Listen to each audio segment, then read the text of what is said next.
Ya, Assalamualaikum warahmatullahi wabarakatuh. Sahabat EKG dimanapun Anda berada, kita lanjutkan lagi pertanyaan berikutnya, yaitu pertanyaan nomor 12 ya. Pertanyaannya adalah, kapan spesial lead? Ya, lead spesial ya, gitu. Yaitu lead V7, V8, V9, serta lead V2R, 3R, 4R direkam. Dan untuk merekam area jantung bagian mana saja lead tersebut. Ya, Bapak jelaskan dulu merekam area jantung bagian mana dulu ya. Pertama, V7, V8, V9 itu untuk merekam bagian jantung bagian belakang atau posterior. Oke. Kalau V2R, V3R, 4R merekam jantung untuk ventrikel kanan ya. Nah, kapan ini harus direkam? Nah, pertama, kalau teman-teman menemukan kasus STEMI inferior, kalau teman-teman masih ingat yang sudah pernah gabung di kelasnya Pak Bu, bahwa area inferior itu disuplai oleh arteri koroner, baik sirkumfleks maupun arteri koroner kanan. Walaupun presentasinya lebih banyakkan yang dari arteri koroner kanan. Makanya kalau teman-teman menemukan kasus STEMI inferior, sebaiknya direkam sandapan posterior. Karena kedua arteri ini baik sirkumfleks maupun yang apa itu yang arteri koroner kanan maupun sirkumfleks juga mensuplai area belakang. Makanya kita harusnya merekam sandapan posterior. Jadi jawabannya yang pertama, kapan direkam V7, V8, V9? Ketika teman-teman menemukan kasus STEMI inferior, tolong jangan ragu, rekam sandapan posterior. Pak Bu, kalau misalkan pasiennya udah diberesin gimana Pak Bu? Perlu nggak direkam? Makanya teman-teman harus belajar baca EKG ya. Jangan dulu diberesin ya gitu. Begitu kita print, kita baca 1 menit saja ya atau 10 detik lah paling tidak ya. Tek tek tek tek. Oh, STEMI inferior. Langsung kita rekam bagian belakang. Jangan sampai sudah diberesin, sudah rapi, pasiennya istirahat, mengganggu pasien lagi. Nah, ini tanpa disadari kita sudah membuat pasien jadi tambah jelek. Ya kan, harusnya istirahat, tenang, harus diganggu lagi, ya, dibolak-balik. Belum lagi pasiennya nggak suka dengan jelly misalnya, ya. Ya kalau yang demikian ya mendingan nanti aja dulu, nggak apa-apa kalau pasiennya agak tenangan ya, gitu. Toh kita udah tahu, udah ketahuan masalahnya ya, begitu. Oke, jadi jangan dipaksakan harus direkam sekarang. Jadi sekali lagi makanya kita harus bisa baca EKG teman-teman. Jelas ya, itu yang pertama. Oke, jadi pokoknya kalau ada STEMI inferior, sebaiknya segera rekam posterior. Saat itu juga, jangan setelah udah diberesin loh ya. Nah, kalau udah diberesin, pasien udah rapi, ya nanti dulu lah pasien istirahat ya. Loh kita udah tahu ini, ya. Gitu. Kecuali pasiennya udah nggak apa-apa misalkan ya silakan ya. Yang tahu kondisi pasien kan teman-teman ya. Gitu. Kalau Pak Bu pribadi, pasien sudah beres ya nggak mau ganggu lagi ya, karena kalau kita mengganggunya ya kan bisa berdampak yang nggak baik buat si pasiennya ya. Gitu. Jelas ya. Nah, yang kedua, apa namanya? Kalau kasusnya STEMI inferior, kemudian sumbatannya berasal dari arteri koroner kanan, ya, bukan yang sirkumfleks ya. Sumbatannya dari arteri koroner kanan, silakan rekam ventrikel kanan, teman-teman. Ya, jadi kalau pertanyaannya kapan V2R, 3R, 4R direkam, kasusnya STEMI inferior, dan kita yakin dari EKG bisa ketahuan sumbatan arterinya dari arteri koroner kanan. Silakan direkam ventrikel kanannya V2R, ya, V3R, V4R, ya seperti itu teman-teman. Jelas? Kalau yang sirkumplek gimana Pak? Kalau sirkumplek ya perlu direkam nggak yang ventrikel kanannya V2 3R-nya? Ya tergantung teman-teman yang di lapangan. Kalau memang ikhlas mau ngebantu teman sejawat kita untuk merekam V2R ya silahkan tok sebentar ini. Tapi pesan Pak Bu lihat-lihat kondisi pasiennya. Kalau pasiennya oke ya nggak ada apa namanya dalam kondisi udah tenang ya silahkan kalau boleh dan nggak mengganggu ya silahkan ya.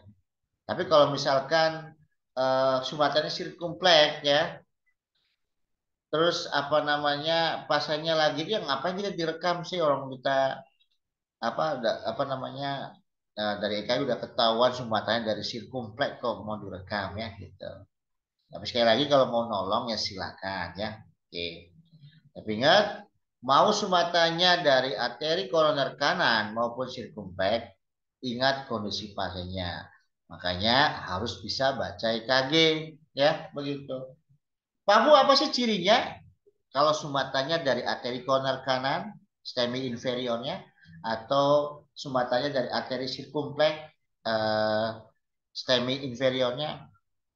Ya, ada yang bilang eh, ST elevasi di lead 3 lebih besar dari lead 2 katanya. Berarti arteri koroner kanan dan seterusnya. Itu agak terlalu bikin pusing kita. Yang simpel aja teman-teman. Begini, teman-teman perhatikan saja ST depresi di AVL-nya ya. Kalau ST depresi di AVL-nya jelas banget tanpa ragu, berarti sumbatannya dari arteri koroner kanan ya begitu. Tapi kalau ST depresi di AVL sangat minimalis ya, tidak signifikan maksudnya ya. ST depresi tapi nggak begitu jelas ST depresi itu berarti sumbatannya sirkumpleks. Gampang kan? Nggak sulit. Oke. Nah, itu aja ya untuk pertanyaan nomor 12 ya gitu. Berikutnya pertanyaan nomor 13. Nah, pertanyaan 13 ini Pak Bu terinspirasi untuk memunculkan pertanyaan ini karena ada eh, apa namanya teman kita yang mengajarkan katanya ada 3 syarat disebut ekstrasistol. Pertama, datang lebih awal. Kedua, morfologi EKG pada ekstrasistol berbeda dengan irama dasarnya. Ada compensatory pause. Makanya Pak Bu bilang, kalau teman-teman setuju sepenuhnya, ya mohon maaf nih, ya harus belajar EKG lagi. Ya, gitu. Mungkin yang mengajarkan nggak sadar gitu loh bahwa yang namanya ekstrasistol itu luas teman-teman banyak ya. Nah, tapi kalau Pak Bu biarkan ini akan menjadi apa namanya eh, bahaya buat teman-teman yang masih belajar gitu loh. Dikiranya ya gini loh apa namanya ukurannya ekstrasistol itu harus begini ada 3 ini padahal nggak seperti itu teman-teman ya. Nah, nih menurut teman-teman apa yang harus dikoreksi atau diluruskan? Oke, satu persatu Pak Bu jelasin ya. Pertama katanya datang lebih awal. Nah, ingat teman-teman, yang namanya ekstrasistol atau denyut tambahan ya, itu bukan hanya yang muncul lebih dulu atau prematur atau bahasa kerennya prematur ekstrasistol. Entah itu yang atrial, entah itu yang avenon, entah itu yang dari ventrikel ya. Bukan cuma yang prematur. Ada ekstrasistol yang yang namanya escape beat, interpolated, ya, fusion beat, parasistol, ya. Makanya luas ekstrasistol itu. Kalau di Pabu, di kelasnya Pabu nyampe atau Pabu hanya memberikan sampai yang interpolated saja, ya. Yang lainnya fusion beat atau parasistol bisa japri, ya gitu.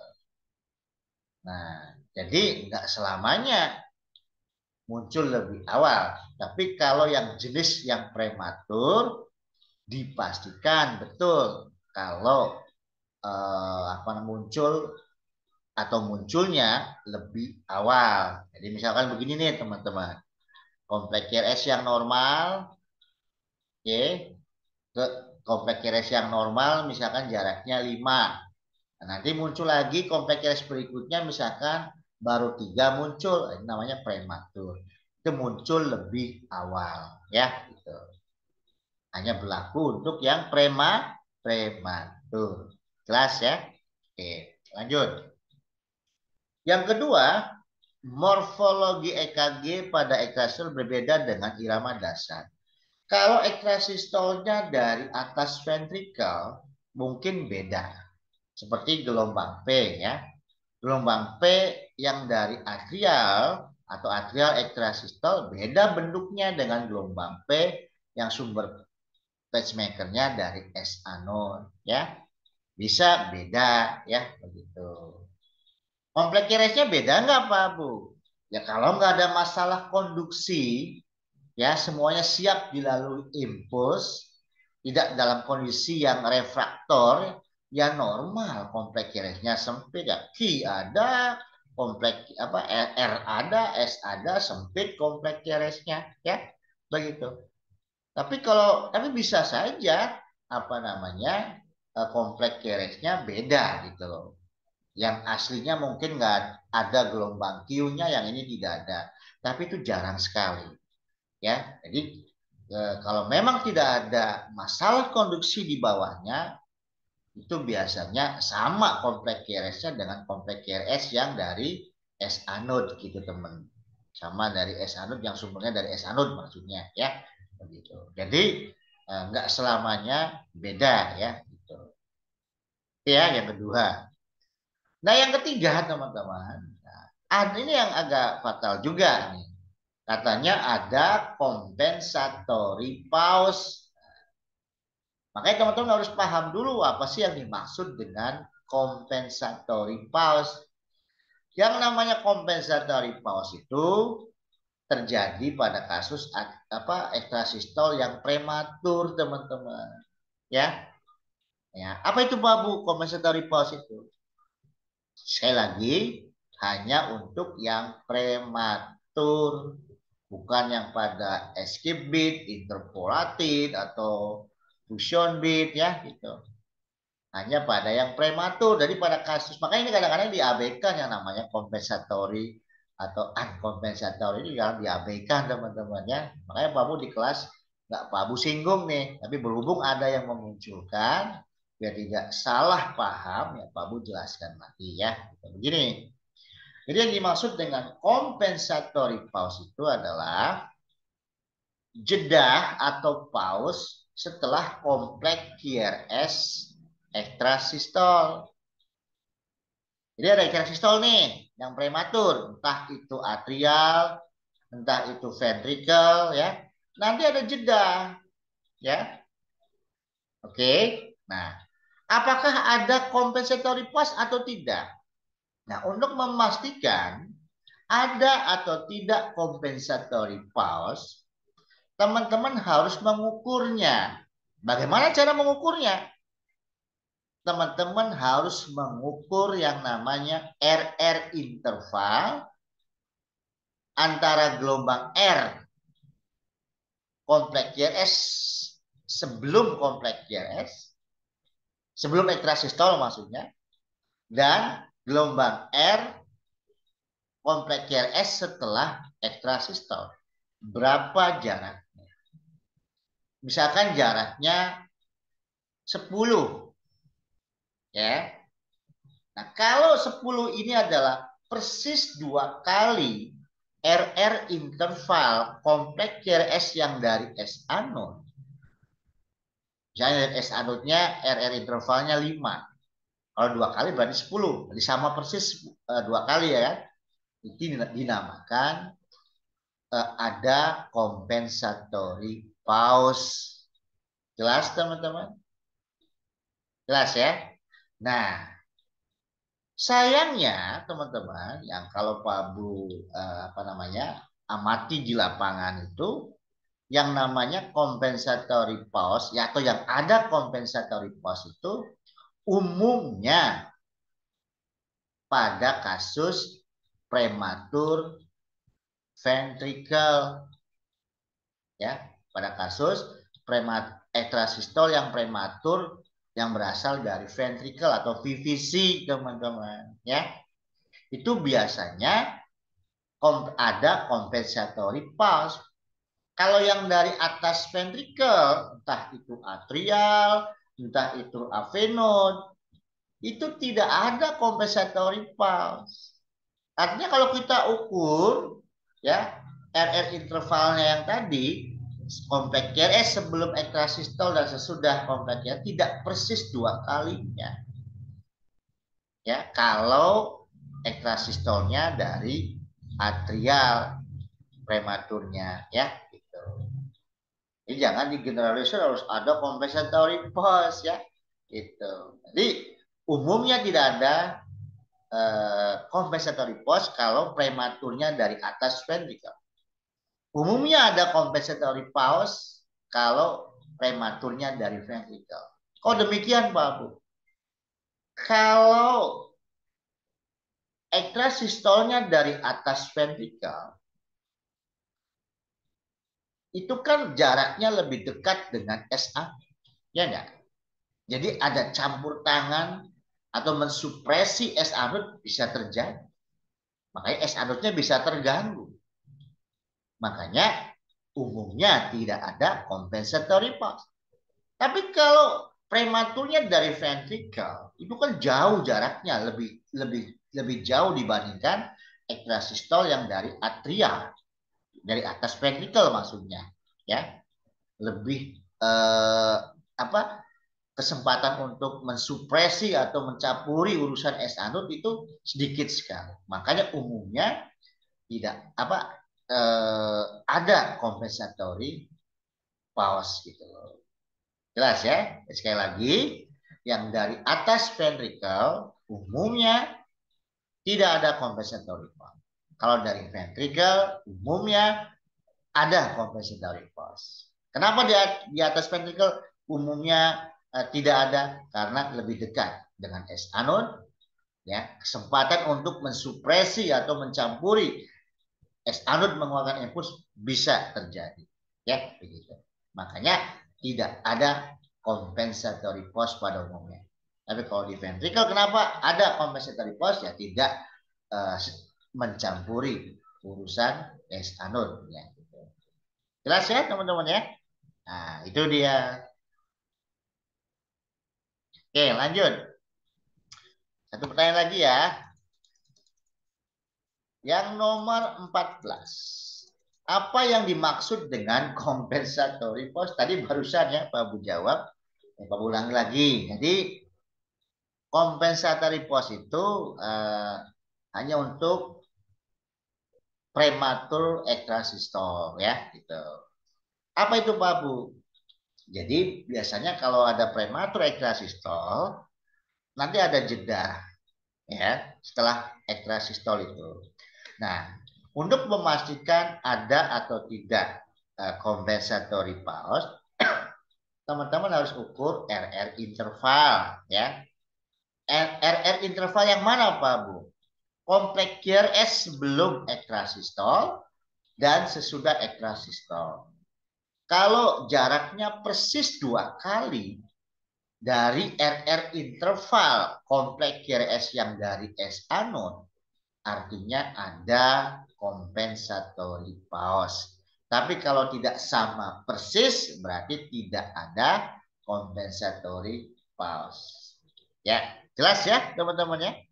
Oke, saya rasa itu aja dulu untuk video ketiga ya.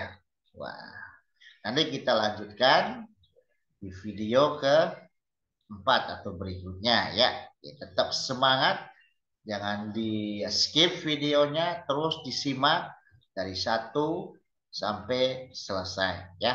Begitu. Saya akhiri. Assalamualaikum warahmatullahi wabarakatuh. Sampai ketemu di video berikutnya.